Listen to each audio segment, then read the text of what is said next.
سالاد سزار یه سالاد ایتالیایی خیلی خوشمزه است. بریم با هم درستش کنیم. کاهوها رو درشت خوردش میکنیم. سینه مرغ یا فیله مرغمون رو نازک برش میزنیم.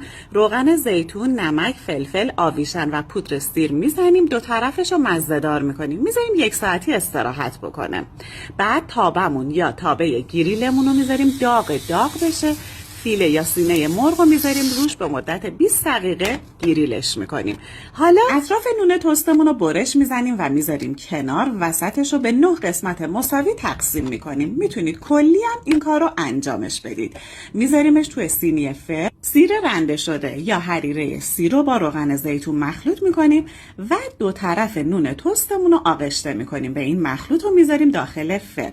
سس سالاد سزار تشکیل شده از سس مایونز، سس خردل، روغن زیتون، پودر سیر، آب لیمو، سرکه، پنیر پارمسان. مخلوطش رو میکنیم و میریزیم کف ظرفمون. حالا کاهوها رو میریزیم روش و نون تستمون رو میذاریم روی کاهوها. سینه های گریل شده و برش زده رو میچینیم روی سالادمون. گوجه گیلاسی اگر داشتید حتما بذارید. زیتونم خیلی عالیش میکنه.